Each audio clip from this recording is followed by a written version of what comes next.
A country of astounding contrast, history and achievement, Italy is a beautiful and inspiring land where for centuries great masters of art, science, music and design have bestowed a legacy of treasures on the world.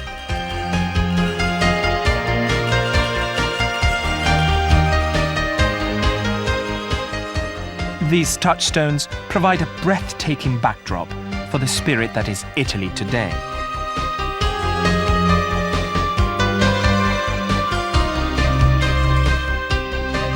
The feast that is Italy is a celebration of life. Each morsel is a moment to savor.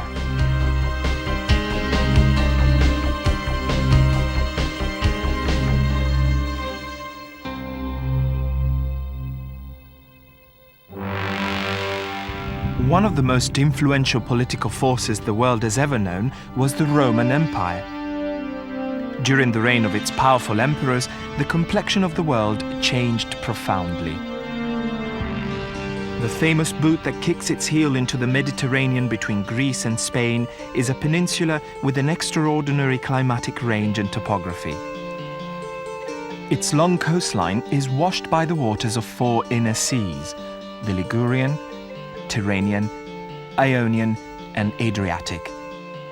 Among its principal islands are Sicily and Sardinia. Divided from northern Europe by the Alps, the Apennines run from Genoa to Sicily, nearly the entire 1,300-kilometer length of the country.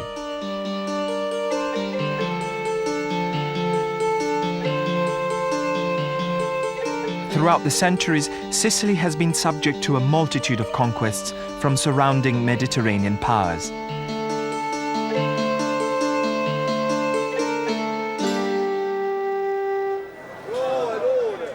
The spoils of Sicily have always been coveted.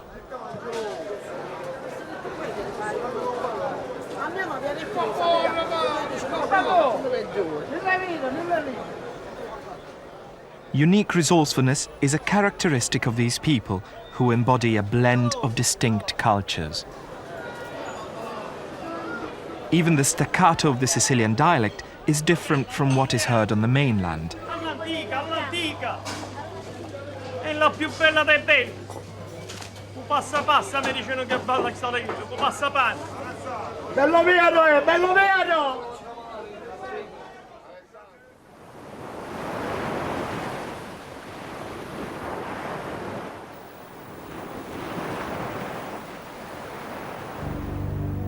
Colonies of ancient Greece once dotted Sicily and the southern mainland of Italy. The impact of Greek customs and beliefs can still be felt today in the Valley of the Temples at Agrigento on the Sicilian coast. These ruins date back to 580 BC.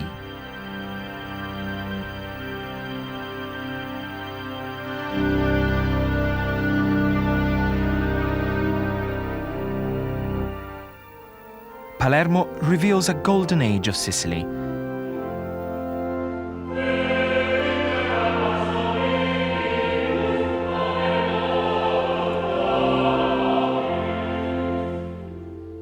In the Norman palace, Moorish architecture, Byzantine mosaics, and Arab design survive in remarkable fusion.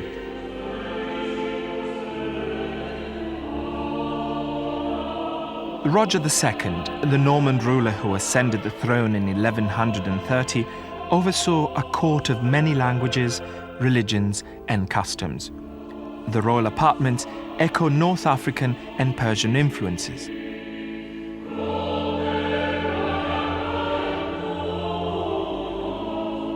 Begun the year of Roger II's coronation, the Palatine Chapel within the palace has been called the finest religious jewel dreamt of by human thought.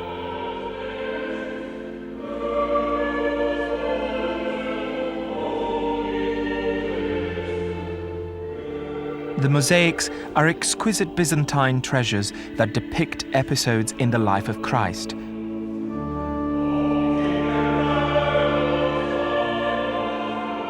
These are underscored by remnants of Islamic culture.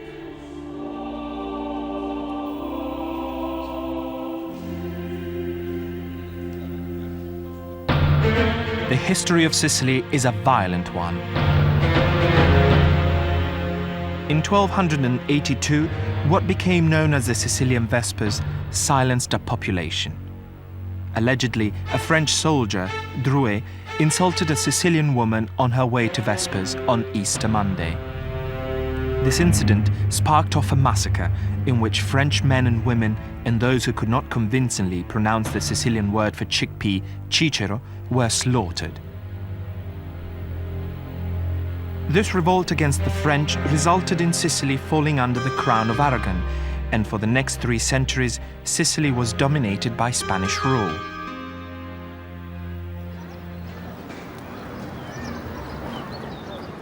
Perhaps due to the island's domination by foreign powers, Sicilians have turned for centuries to the family for protection. In Sicily, the family matters more than politics or religion.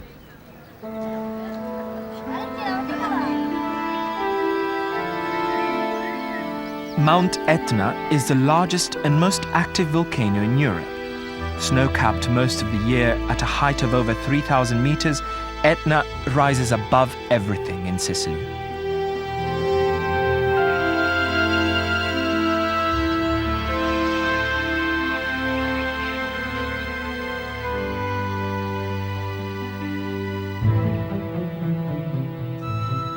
On the Italian mainland, cultural diversity is a hallmark of the various regions. Nearly 60 million people inhabit this beautiful country. Campania is one of the most intriguing regions. Lively and blessed with awesome vistas, it was ruled by a succession of Norman, French, and later Bourbon kings from Spain. These monarchs ruled the Kingdom of the Two Sicilies, a territory that included Sicily, Campania, Calabria, Puglia, and Basilicata.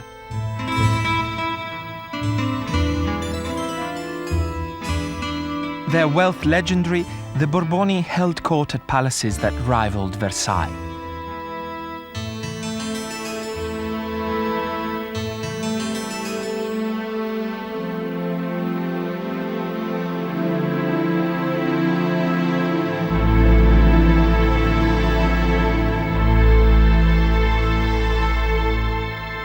Guarding the ancient city of Naples, Castel dell'Ovo is a fortress that has lasted throughout time. A place of tarnished splendor, Naples has a lively atmosphere that betrays the volcanic nature of the terrain and its crowded population. This avenue literally divides the old city, an area called Spaccanapoli. With its crescent-shaped bay, Naples is a stage that infuses its players with unique theatricality and romance. Naples is a paradise, said German writer Goethe. Everybody here lives in intoxicated oblivion.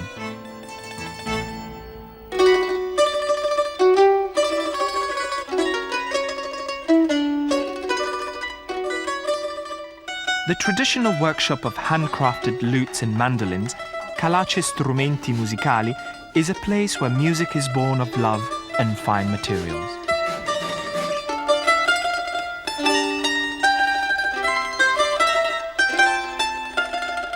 Ebony, palisandro, mahogany, maple, and pine are imported to this century-old shop from Germany, Russia, Romania, Brazil, and India. The wood is treated, shaped, and fitted together with care. Each mandolin takes 2 months to create.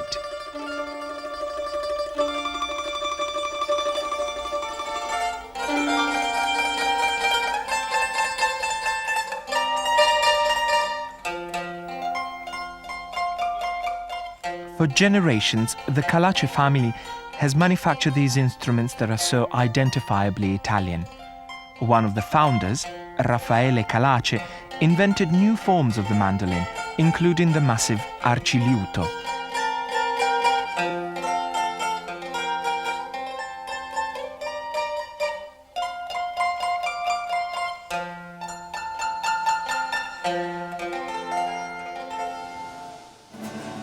So much of Italian culture has traveled the world, particularly that tasty Neapolitan invention, pizza. Legend has it that because the poor could not afford plates on which to eat scraps, a dish of bread dough was fashioned. The famished took to eating this plate, and the pizza was born.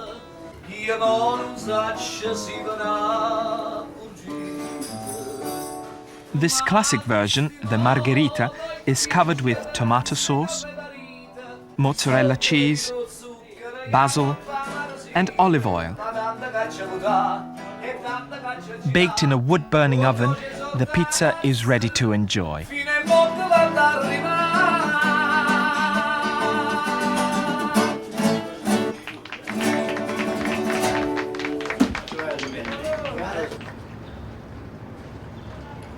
In Pozzuoli, a small Neapolitan fishing port, the fishermen repair their nets for the next day's journey out to sea.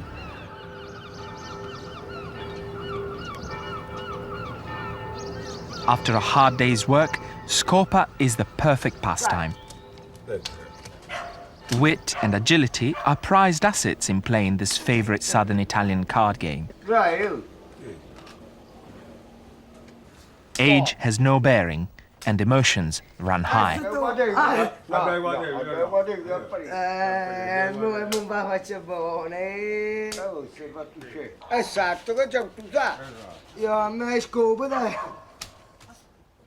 Neapolitans have made the best of the confusion within their lives through surviving by their wits, sense of drama, and humor.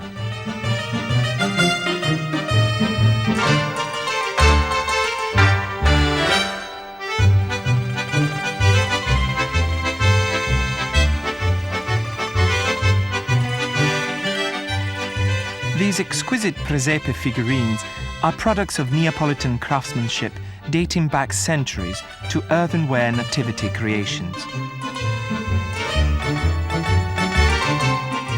They describe a rich and unchanging lifestyle that is Naples.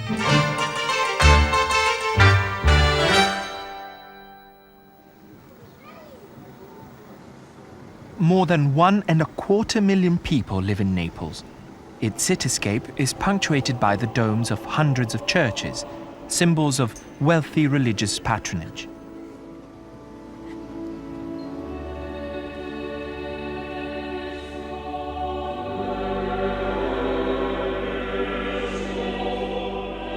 Found within Naples Cathedral, the Chapel of San Gennaro is regarded as the holiest shrine in Naples.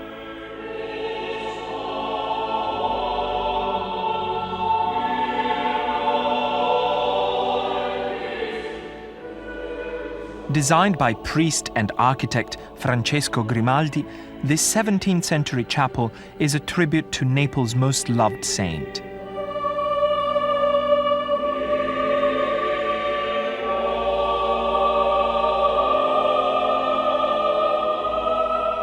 This silver altar relief depicts the miracle of San Gennaro saving the people of Naples from a devastating eruption of Vesuvius.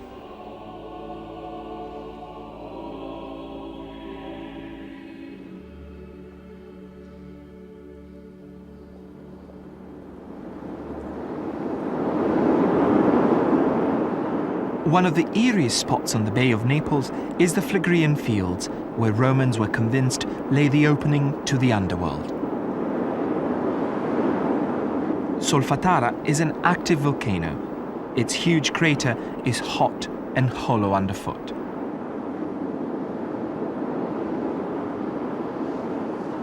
The jets of steam and sulfurous vapor emit heat from the Earth's core and churn the surface into a boiling cauldron of mud lava.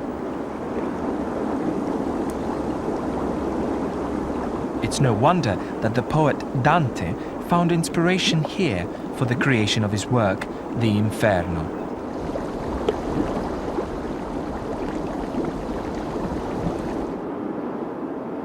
The ethereal quality of Solfatara is enhanced by astounding vegetation fed by volcanic minerals.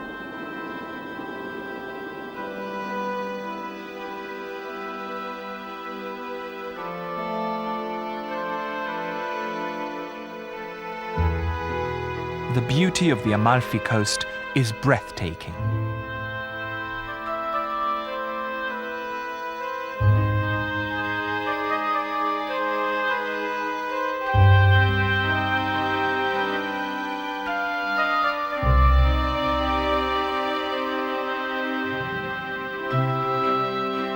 Palazzo Ruffolo, in the town of Ravello, is a palatial Moorish-style villa begun in the 11th century.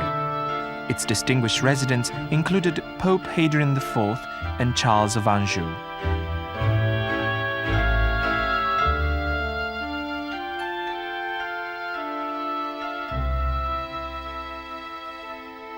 In 1880, German composer Wagner drew inspiration for the Magic Garden in Parsifal from the Palazzo's inviting gardens.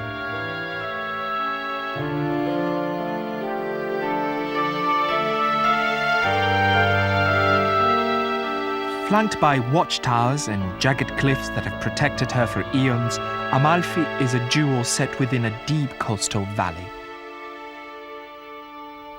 Her villas, cupolas and campaniles cling to the cliffs above the bay.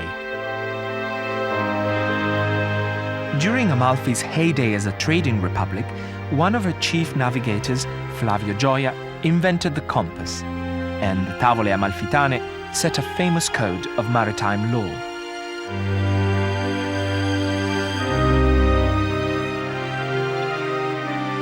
Located an hour away by motorboat, Capri sits amid the sparkling blue waters of the Tyrrhenian Sea.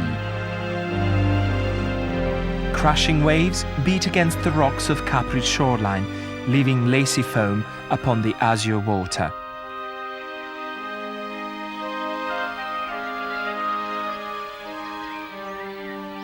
Capri, with its abundant flowers, is the home of a unique form of perfume manufacture.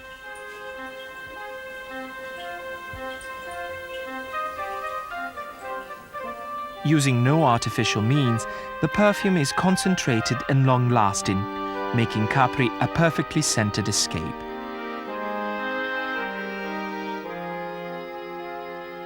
This tiny island is a place of legend and extreme beauty.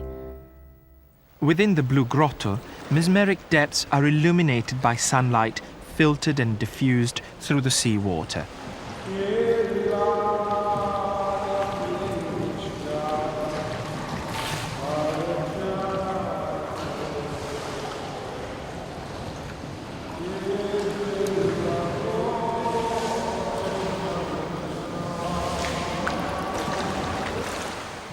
Campania's greatest landmark encompasses every emotion.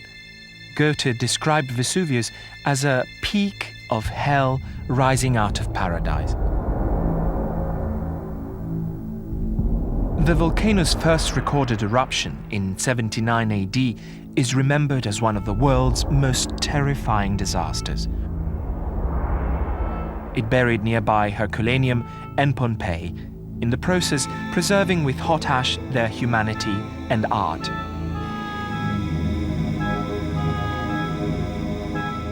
The event was described by Pliny the Younger. We had scarce stepped out of the path when darkness overspread us. Nothing then was to be heard but the shrieks of women, the screams of children, and the cries of men. One lamenting his own fate, another that of his family, some wishing to die from the very fear of dying. Some lifting their hand to the gods, but the greater part imagining that the last and eternal night was come, which was to destroy both the gods and the world together.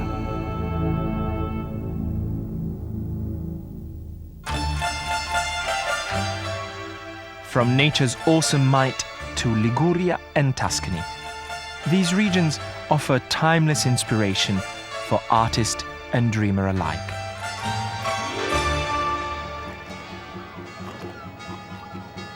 Liguria's Camogli Fish Festival celebrates the relationship of this quaint fishing village with the sea. On the second Sunday in May, the village offers thanks to God.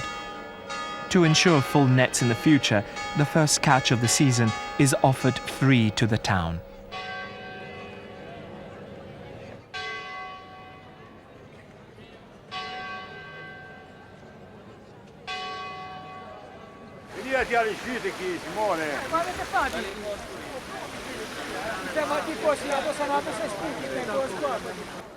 A huge frying pan is at the center of activities, with all fishermen, their friends and family, on hand to feed the lucky crowd.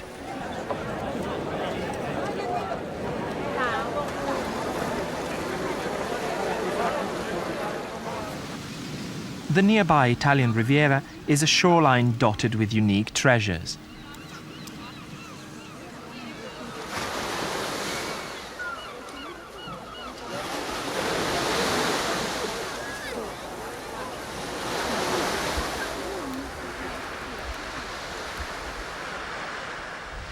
Further south lies the beautiful Cinque Terre, a coastal hilltop region with the unusual stone colossus of Monte Rosso. Sculpture has been a key art form since antiquity. These extraordinary quarries were described by American traveler Edward Hutton as glens of marble that lead you into the heart of mountains, valleys without shade, full of brutal coldness and intolerable heat, a dazzling light.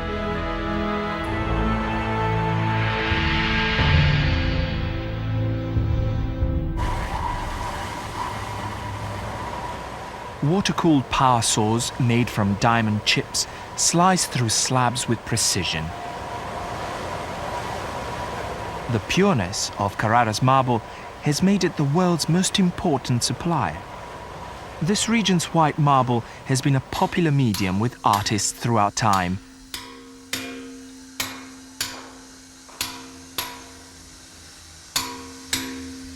Chiseling marble takes concentration and brute strength to release the form trapped within the stone.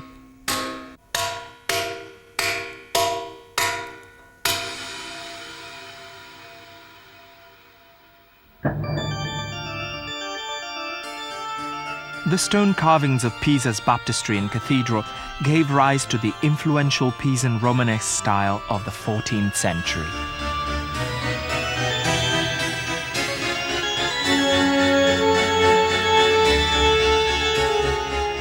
Despite careful design, it was nature that made its mark on the most famous tower in the world. Beneath its 14 tons of marble, the earth gradually shifted, causing the tower to lean. One man, astronomer and physicist Galileo, made the most of the situation, conducting experiments in gravity from its height. Up the coiled chamber of 294 steps that traverse a 16-foot tilt, the leaning tower at its summit offers this rare vantage.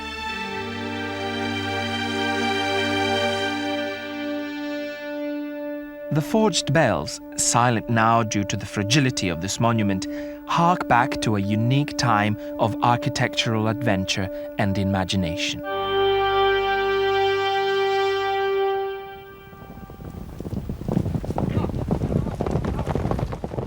The untamed spirit of beautiful horses roams free in nearby Maremma.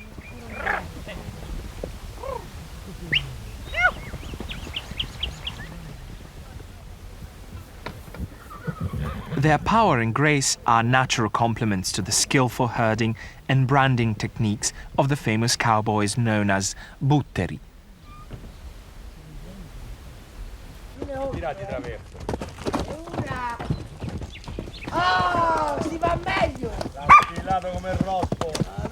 At La Trappola, a large ranch near Grosseto, owned and operated by the formidable Giuliana Ponticelli, the butteri are tasked each year with the job of putting the Ponticelli mark on the cattle.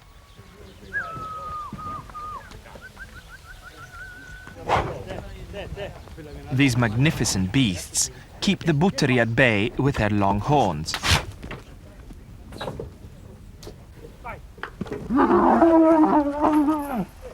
Eventually they succumb to the skills of these Tuscan cowboys, but not without a struggle.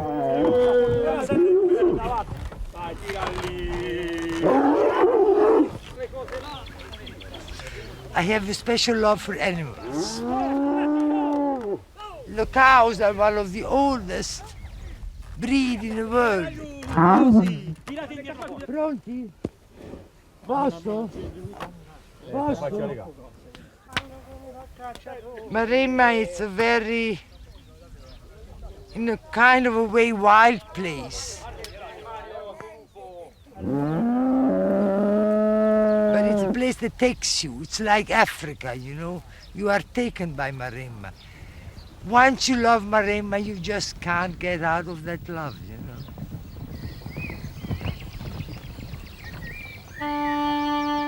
Siena is one of the most popular destinations for Italians. Here beats the very heart of Italy.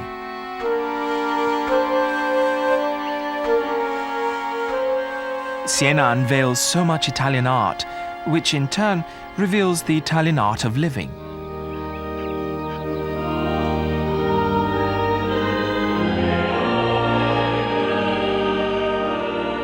The frescoes and paintings describing Siena's history and religious beliefs grace the walls of its cathedral library and Palazzo Pubblico.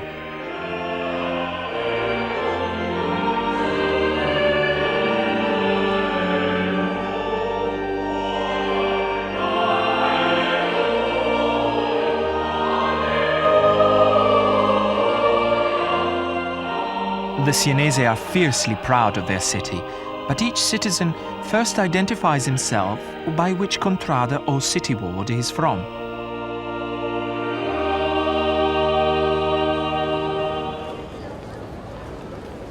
The rivalries among these ancient communes are very much alive today and culminate each year in the legendary horse race, the Palio. Despite taking a year to prepare, the race held in July on the earth-covered bricks of the Piazza del Campo lasts just 90 seconds. Aceto, a jockey from Sardinia who has won a number of Palios, is a living legend.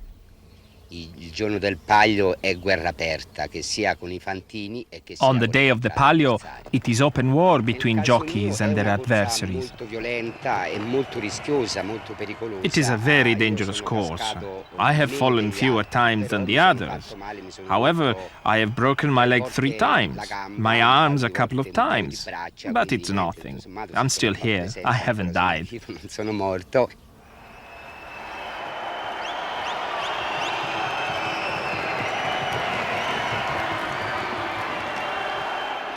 The Sienese are all mad. They are a mass of crazy people.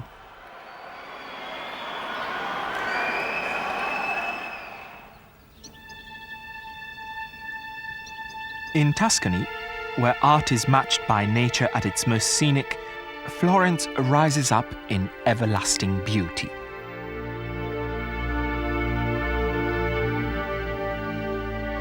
Florence was the birthplace of the Renaissance, a remarkable period of human creative expression.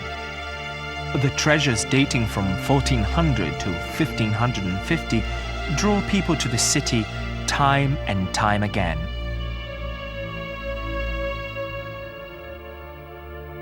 Michelangelo's masterpiece, David, stands in cool solitude, a giant in Carrara marble, poised to slay a Goliath he sizes up with his eyes.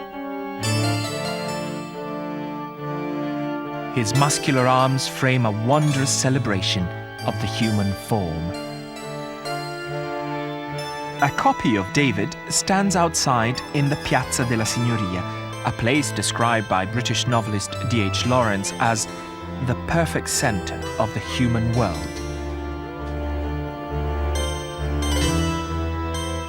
The Uffizi Gallery is Florence's treasure chest, housing the greatest works of the Renaissance.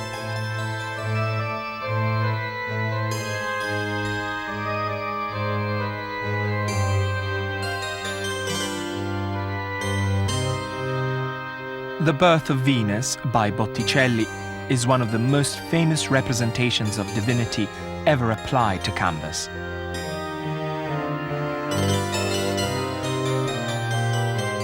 The Uffizi is essentially the Medici art collection, amassed during their 300-year reign in Florence. In this attributed self-portrait, Botticelli holds a coin minted by this banking dynasty. Renaissance artists responded to Medici patronage with enduring images of power and beauty.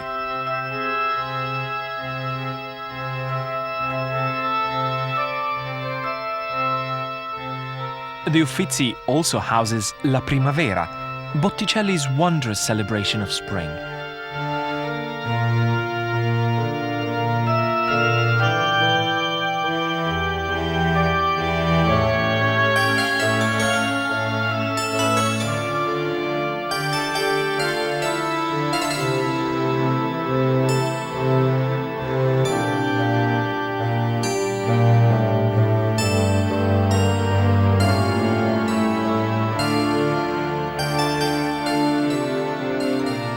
The Cathedral of Santa Maria del Fiore demonstrates that Renaissance artists were not confined to canvas.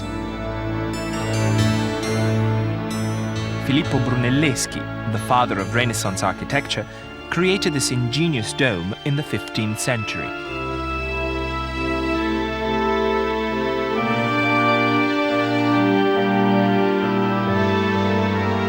Giotto's stunning 13th century campanile stands nearby. Together, both artists have left the world a soaring tribute to mankind's creative spirit.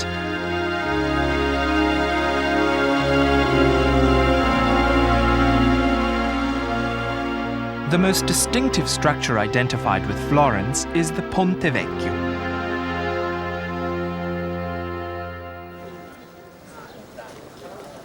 Never regarded simply as a bridge, this has been the home of traders and a lively meeting place for nearly 1,000 years. On this thoroughfare, goldsmiths and jewelers have been selling their glittering creations since the 16th century.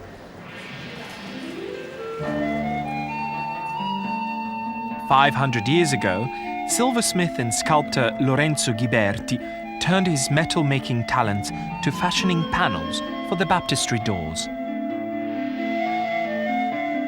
Ghiberti's gilded doors are undergoing restoration. These casts of the originals depict stories from the Bible in vivid detail.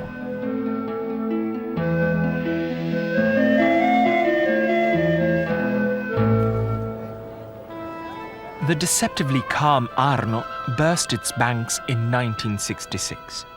The ensuing flood drew immediate attention to the importance of protecting the city's remaining treasures, an effort that continues today. One of the most important restoration laboratories of its kind in Europe is the Opificio delle Pietre Dure, literally meaning the workshop of the hard stones. Today, diversity is the hallmark in the preservation of Italy's heritage.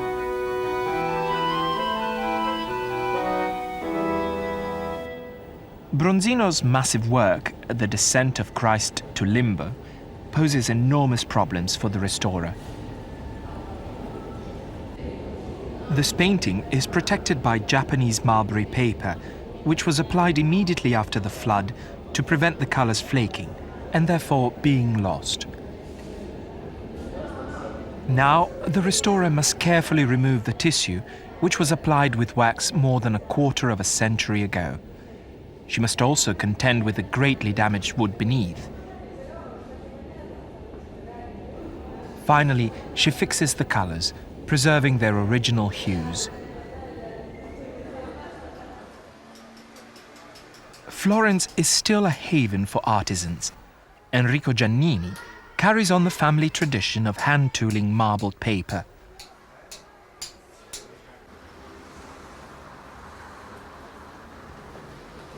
Each effort is unique and reflects the mood and flair of the maker. This marbled paper will decorate the end leaves of a book.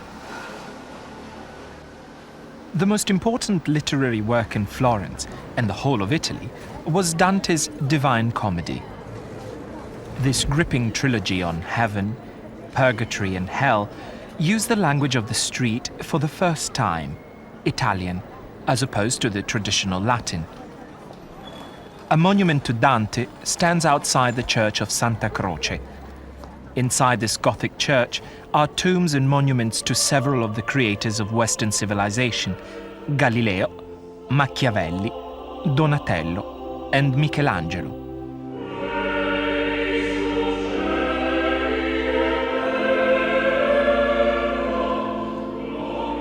Galileo, a native of Pisa, conducted studies of the cosmos while he was court mathematician in Florence. His work, for which he was imprisoned, led to the acceptance of the Sun as the center of the solar system.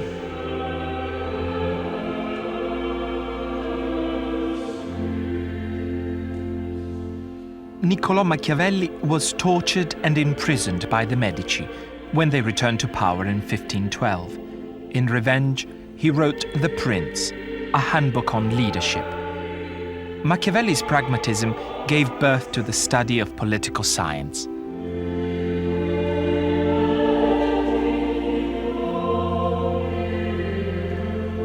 Donatello, known as the first Renaissance sculptor, brought life to sculpture and painting by infusing his work with classic realism.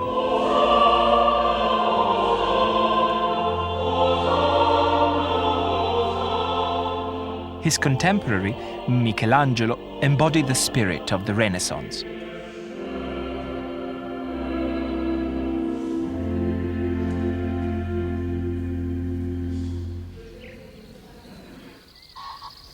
Just outside Florence, vineyards and olive groves have been the mainstay of the owners of this Medici villa, Capezzana, for over 1,000 years. Here, the lifestyle of Count Ugo Contini Bonacossi and his family is shaped by the harvest of their precious crops. Tuscany is one of the oldest regions in wine. I should say perhaps the oldest in Italy. Many things must join together to make a good wine, like wind, sunshine, slope, soil, type of soil, humidity, rainfall, and many, many others. Winemaking is an art because you try to make the best of what you can have in your hands. The climate in this area is ideal for olives, including the occasional frost, according to the Count's daughter, Patricia. These frosts, they make you cut the trees from the bottom, but the roots are still there. The roots are there for century and century, and so the trees come back slowly, and like in 10 years you can have a new trees. And maybe this is one of the reasons to make a good olive oil. Olives in the way of olive oil is really part of the food in Italy. We are pleased that this part of our tradition is going a little bit more around the world. The liquid gold of olive oil and winemaking can be elusive. Winemaking is not the best way of employing your money, but it's perhaps one of the most pleasant. You become very, very fond of what is going on all over the place, you see. And I think this is what counts in life, really, because if you like what you are doing, I think it's one of the best things to be satisfied, to be happy.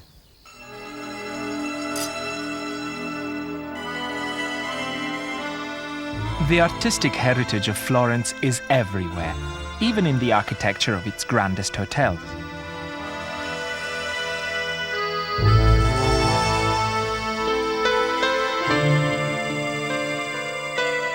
Here, in the Excelsior's restaurant, different Tuscan food and wines are chosen to prepare the palate for each course of the meal.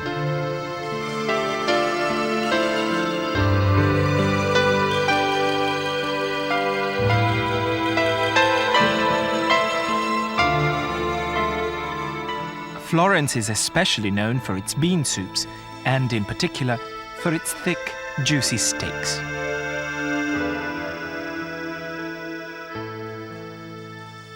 The Excelsior's balcony provides a perfect vantage for the daily drama of sunset over a timeless city. Florence overwhelms the senses. It is a city of perpetual inspiration, where people are surrounded by a glorious past and spend time taking in the magical present.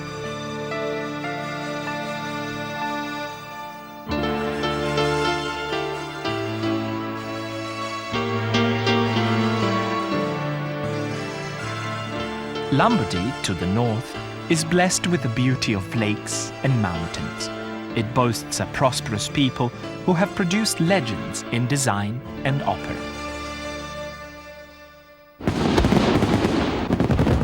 True to its effervescent reputation, Asti dazzles its citizens with a sparkling nighttime show. This display heralds the annual celebration, the Palio.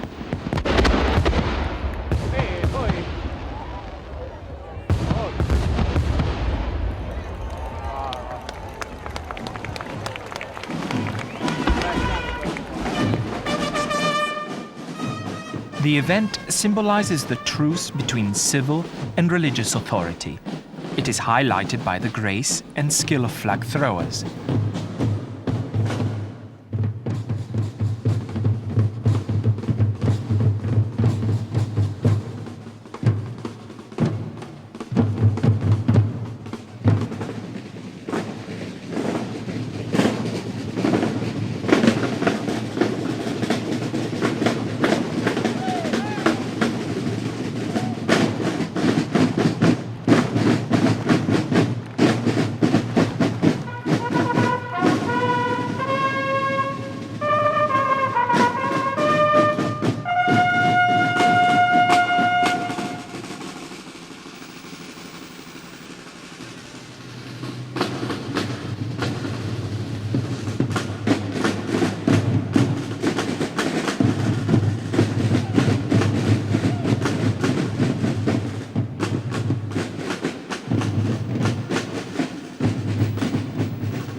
The tranquility of the Italian lakes offers a perfect escape.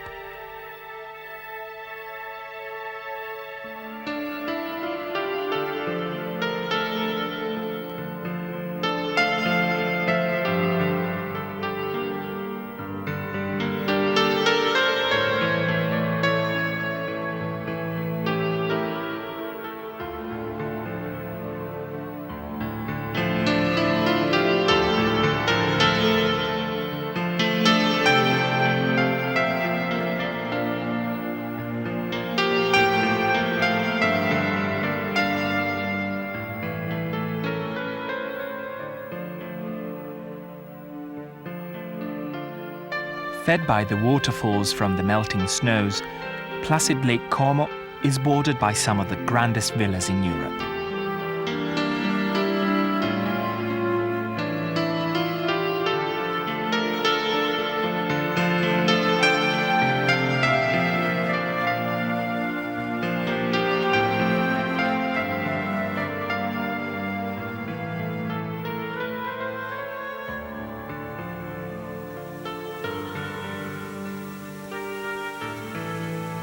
Nearby are the Italian Alps.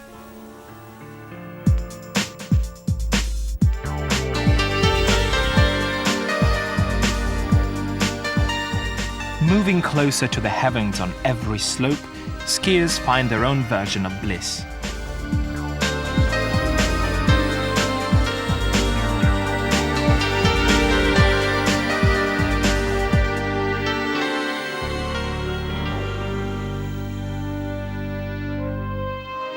Stunning natural beauty has inspired the Italian people to create, to make a mark, to design. As the center of Italian design, Milan has always had an influence on the world of fashion.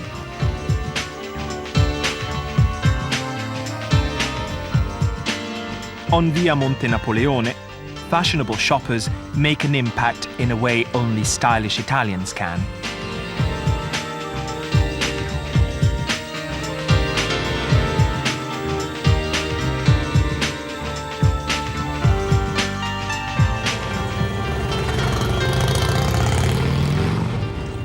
Described by Mark Twain as a poem in marble, Milan's gargantuan Gothic cathedral took 500 years to complete. Its majesty failed to impress D.H. Lawrence, however, who called the Duomo an imitation hedgehog of a cathedral. Milan's most revered creator is the designer of supreme invention, Leonardo da Vinci, who came to Milan at the age of 30. With his overwhelming genius, Leonardo bestowed a legacy of sublime art and applied science. At the National Museum of Science and Technology, Milan celebrates the work of Leonardo through models of his inventions.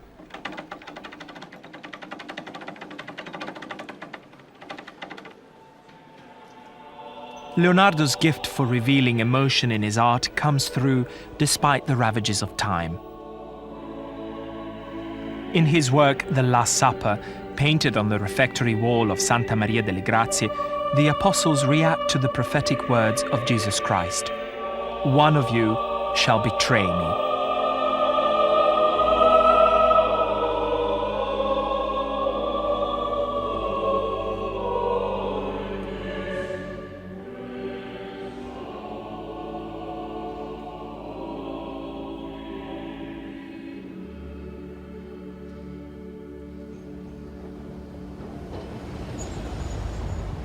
The emotions voiced so powerfully within the Italian art form of opera have resounded here for more than 200 years. Teatro La Scala was built between 1776 and 1778. It accommodates 3,000 opera lovers. Remarkably, each of the theatre boxes is built in such a way as to give an enhanced view of the stage.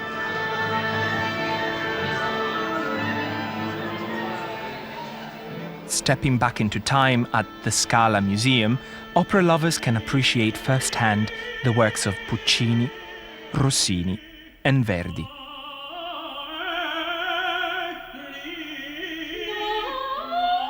Highlights include the magnificent costume worn by the diva in Turandot,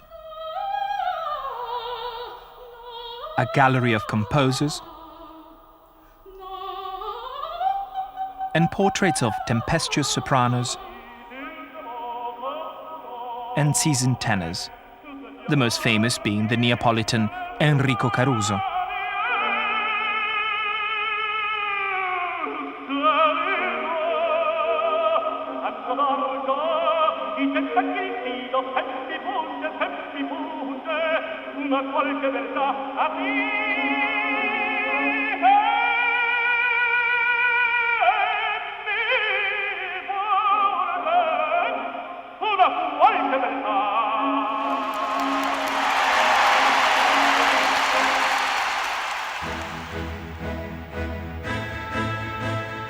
Venezia and Emilia-Romagna offer magical romance and a celebration of living history.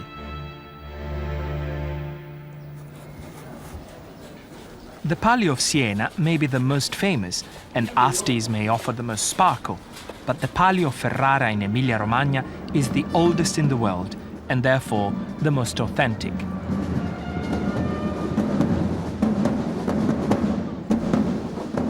Within the walls of the moated Castel Estense, the call to gather members of individual contrade is heard.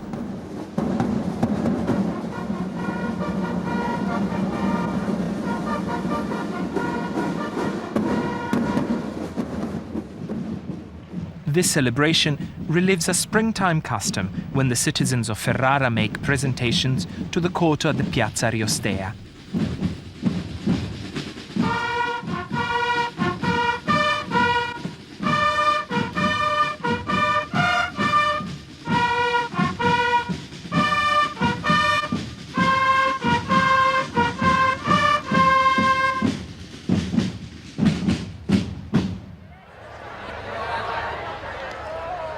The palio ends with the all-important horse race. Jockeying for position, the riders await the signal to begin.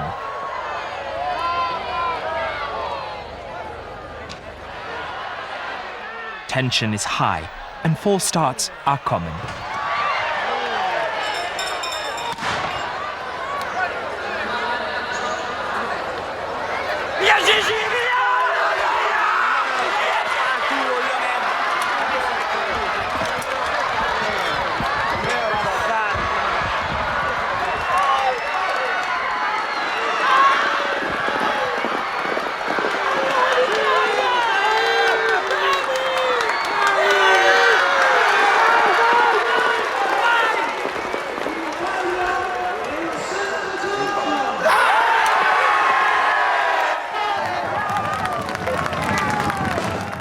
In this race, the jockey representing Contrada Santo Spirito wins to great jubilation.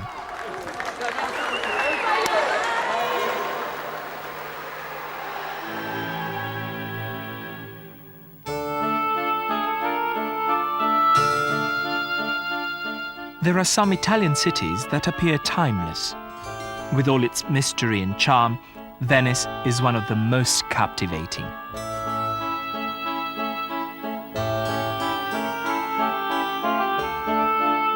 The Grand Canal was created 1,000 years ago when settlers defied the sea and drove timbers into the mud flats of this vast lagoon on the Adriatic. The most famous bridge in Venice is the Rialto. In a city without roads, it spans the main highway.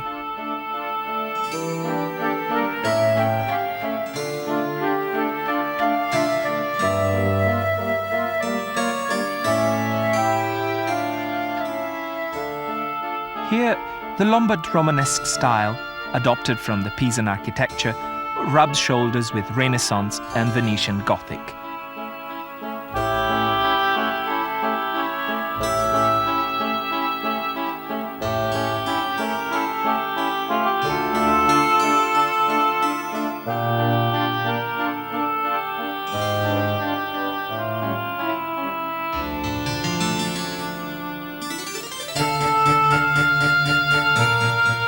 The Danieli is an outstanding palace, designed in the late 14th century to meet the demands of Europe's traveling nobility. Now a hotel, the Danieli is a striking example of Venetian Gothic architecture. As the jewel in the crown of Compagnia Italiana Grandi Alberghi, the Danieli features a staircase that ascends the height of a covered 14th century courtyard. The suite del Doge gives an impression of a resplendent empire.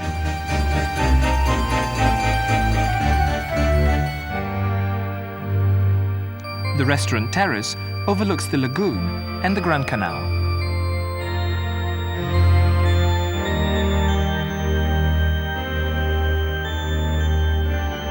Santa Maria della Salute rises up, said American author Henry James, like some great lady on the threshold of her saloon. With her domes and scrolls, her scalloped buttresses and statues, forming a pompous crown on her wide steps, disposed on the ground like the train of a robe.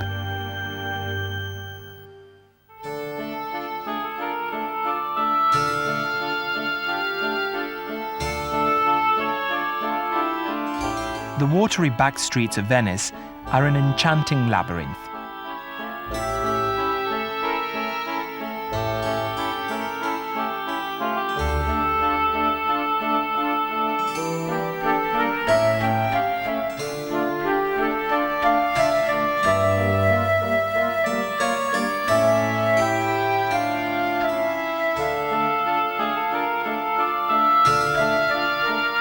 These gondolas, transporters of dreams through Venetian canals, have always been painted black following a Senate decree in 1562.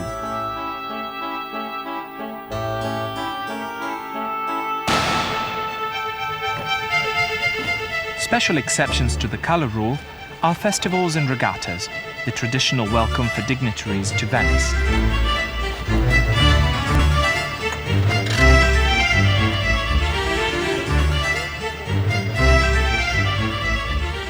From the very start of the race, these regattas display an exciting and graceful athleticism. The most powerful oarsman leads, the navigator at the rudder.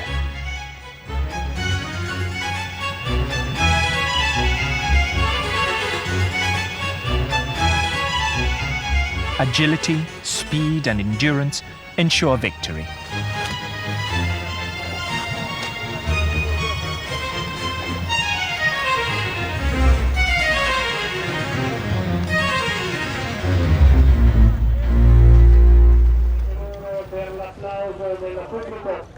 While the winners collect their prizes, the losers express their grievances to the judging panel.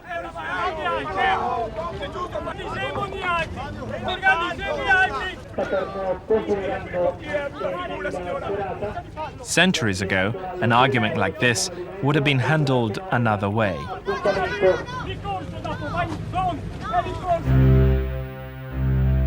Citizens of Venice who desired justice wrote accusations on pieces of paper and put them into the bocche di leone, or lions' mouths, located throughout Venice. These were regularly collected and submitted to the all-powerful Council of Ten within the Doge's palace, which held hearings to determine the fate of the accused.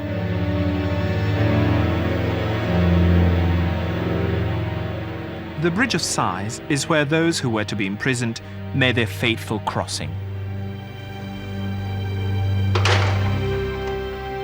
Wrote English writer Byron, "I stood in Venice on the Bridge of Sighs, a palace and prison each hand. I saw from out the wave her structures rise as from the stroke of the enchanter's wand. 1,000 years their cloudy wings expand around me, and a dying glory smiles o'er the far times when many a subject land looked to the winged lion's marble piles, where Venice sat in state, throned on her 100 isles."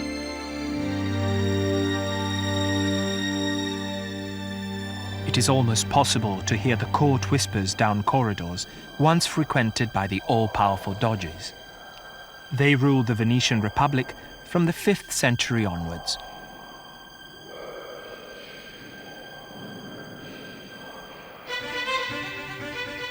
Vast fortunes were spent on the Doge's palace, the very core of this self-proclaimed most serene republic. This giant staircase underscores the grandeur of the palace.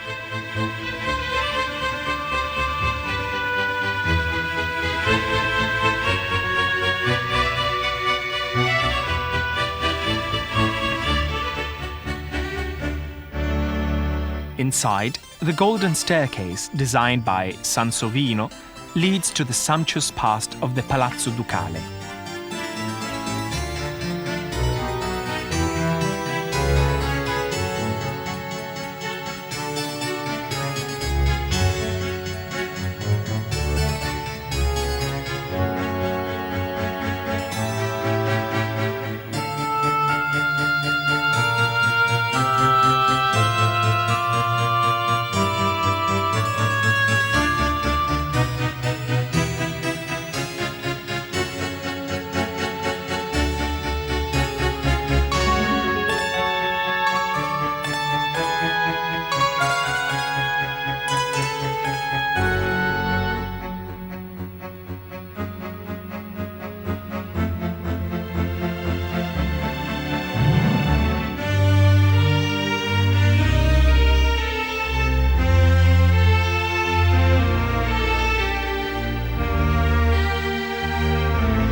Myth is part of the magic of Venice.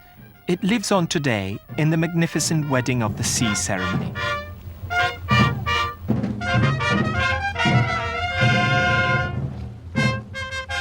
An entourage of Venetian dignitaries set sail in the grand Bucintoro to the rhythm of gondoliers.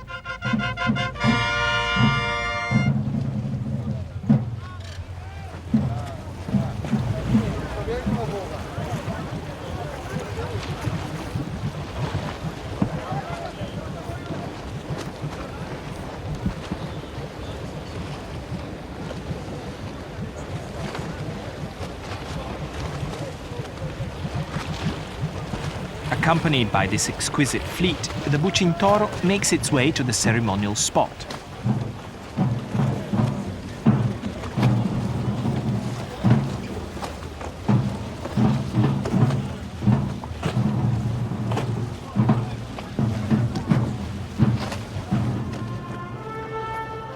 In an act symbolizing eternal dominion, a ring is cast into the waters that encircle this enchanting city.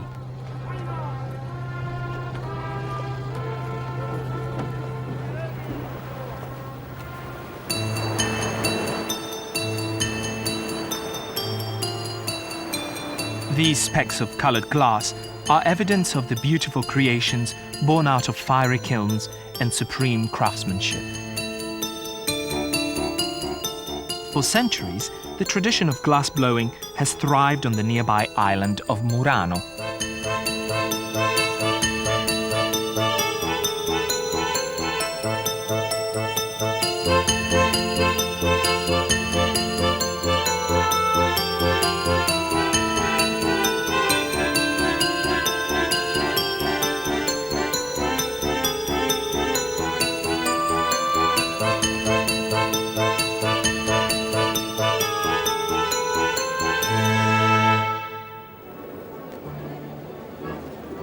Playful exuberance is alive and well in the Piazza San Marco. At the backdrop to a million postcards and snapshots, the pigeons of San Marco are God's confetti in abundance. When he first saw it, Napoleon called the Piazza San Marco a magnificent drawing room, for which only the sky is worthy to serve as a vault. Here, surrounded by the spoils of the East and the ingenuity of the great architects who fashioned the square, time passes in a magical way.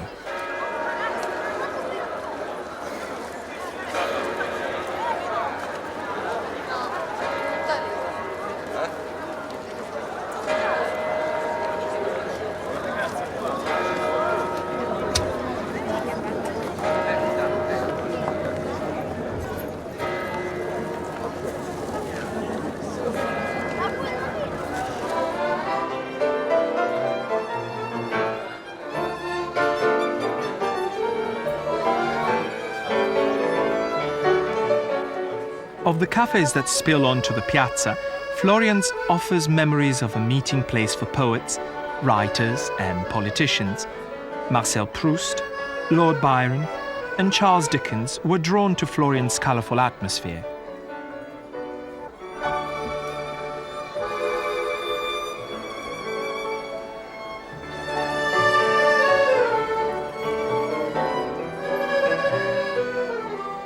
As the sun sets over Venice, the music of the piazza ushers in the spirit of the night.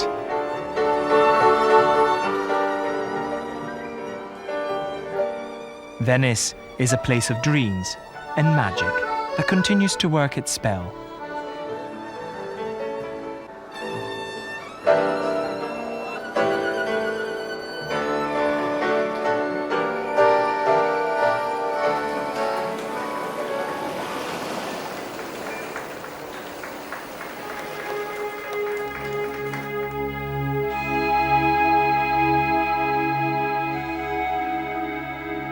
Umbria, in the heart of Italy, is a spiritual haven blessed with nature at its most peaceful.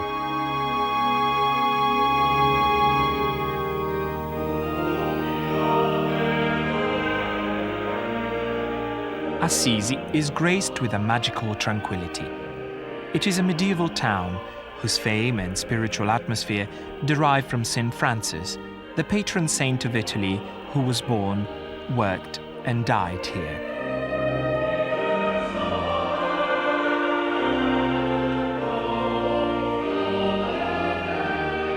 After renouncing his worldly goods, St. Francis devoted his life to prayer and inspired the formation of the Franciscan order.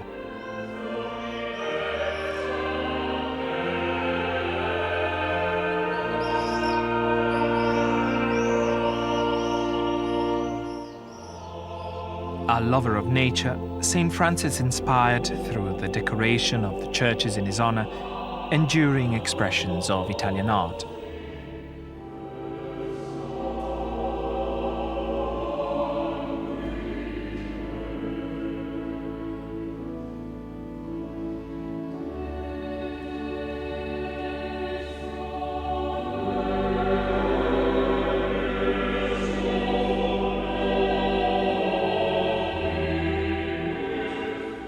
This humble saint, born in the late 12th century, helped to create the spiritual home of Italy. His spirit lives on in his Canticle of the Creatures. Praise be to thee, my Lord, with all thy creatures, especially for Master Brother Sun, who illuminates the day for us, and thee most high he manifests.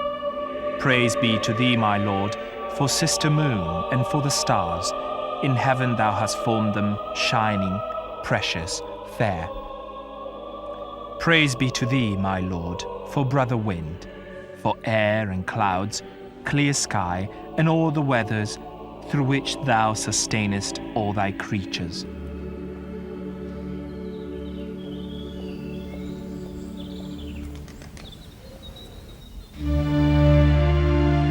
Latium's importance is historic.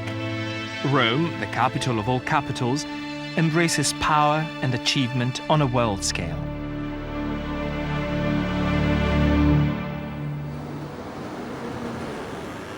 All roads lead to Rome. For this Roman, they seem to all converge here. 2,000 years ago, he could have conducted imperial legions. While this modern-day centurion muses on what might have been, these impatient riders rev up their chariots for the race to work.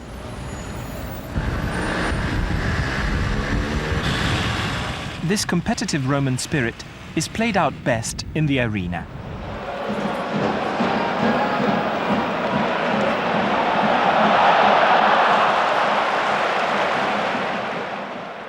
Here, Lazio, the Italian league's highest paid players, battle for supremacy in a manner their Roman ancestors would have been proud of. Roaring crowds have always had their place in the city that knows the meaning of spectacle.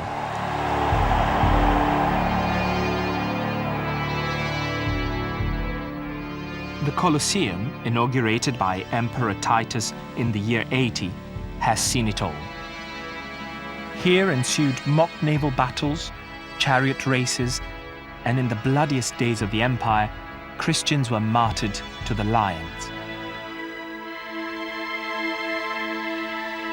The Pantheon, a temple built by Hadrian in 120 AD, is a building of exquisite harmony and form.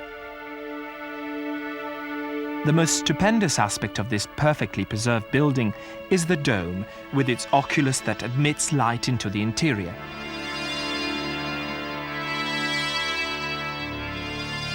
The Forum, heart of ancient Rome, speaks of an era of armies passing through triumphal arches, of cool marble temples, and of enduring democracy. As it aged, the might of the Roman Empire diminished. Its fall coincided with the growth of Christianity.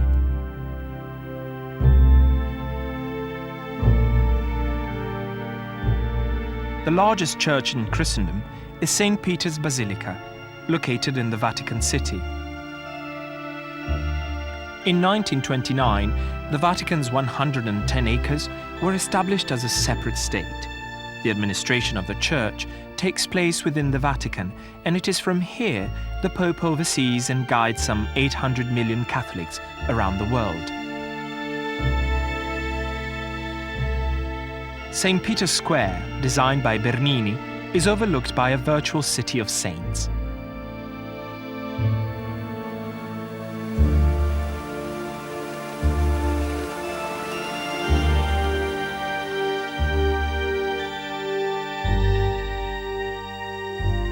A colonnade leads to the protected entrance of the papal quarters.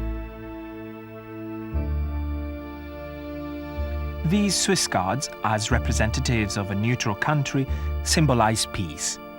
Their uniforms were designed by Michelangelo.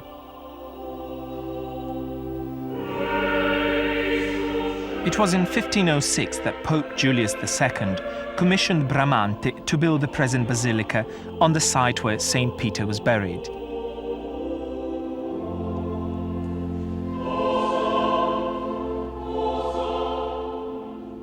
Inside the basilica, there are many masterpieces.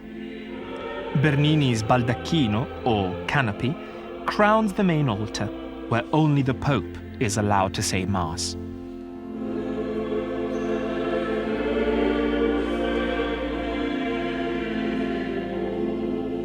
The Pietà is Michelangelo's sublime masterpiece.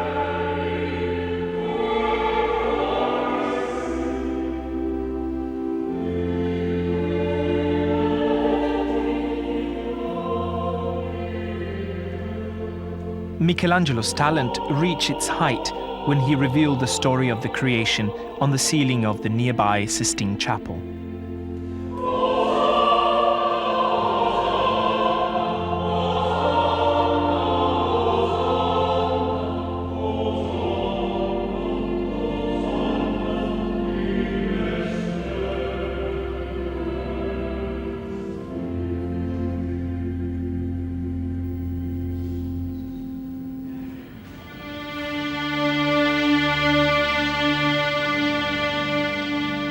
Michelangelo also designed the Piazza del Campidoglio.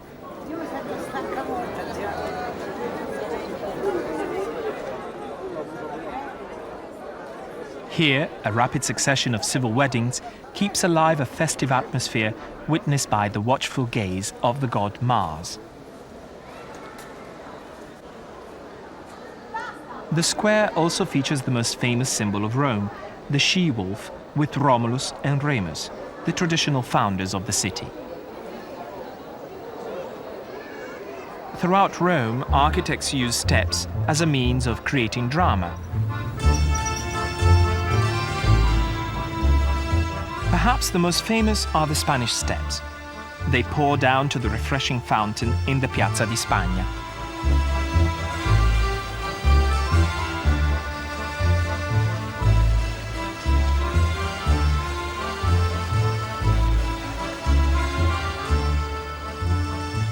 These steps also provide a perfect vantage point to view Via Condotti, street of exclusive design.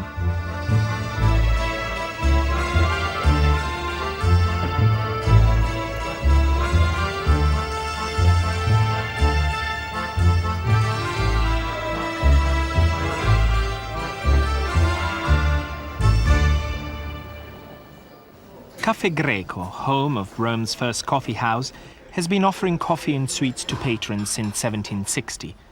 Among the most famous faces seen here were Wagner, Goethe, Baudelaire, and Liszt. The cafe today is alive with a bohemian air. Artist Stellario Baccellieri paints the interior of this special haunt, helping to keep alive the spirit of cafe society.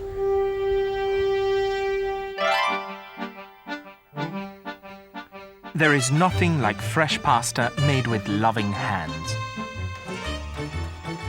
When Marco Polo discovered pasta in the East, he brought it home to Italy, where regional influences produced delicious variations.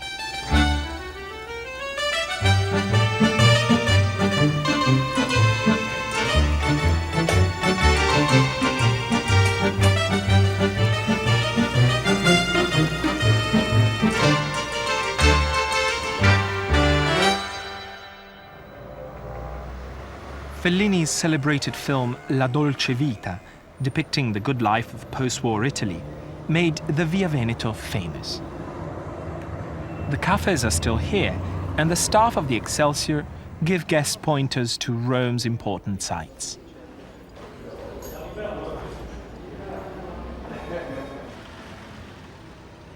The scale of commemorative architecture in Piazza Venezia takes on huge dimensions. As a tribute to Vittorio Emanuele II and the unification of Italy in the 19th century, the massive white columned structure is today referred to by Romans as the typewriter.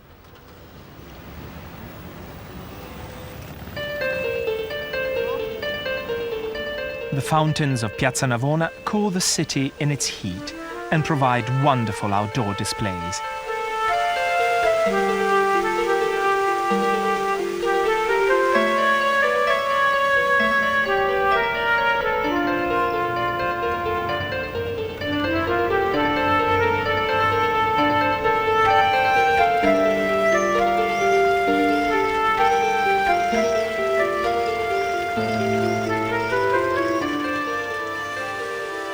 Bernini's Fontana dei Fiumi is in the center of the piazza. Francesco Borromini, who designed the facade of the church of Sant'Agnese opposite the fountain, did not appreciate Bernini as a man or as an artist. Bernini had the last laugh. His statue, representing the River Plate, raises his arm as if to protect himself from the imminent collapse of Borromini's work. The most romantic fountain in Rome is the Trevi Fountain, a Baroque masterpiece in marble. Its rushing waters are fed by an ancient aqueduct.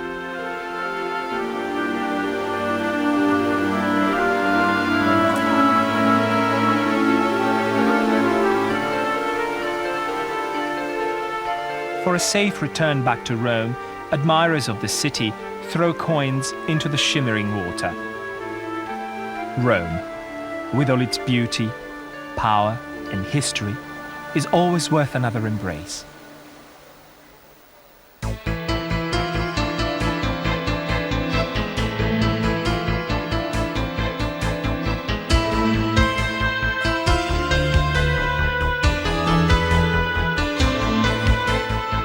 Italy is a rich banquet of human experience, impossible to devour at once. Generations throughout time have succumbed to its charms. For Italy is more than a place. It is a land of profound beauty, of lyrical flair and passion.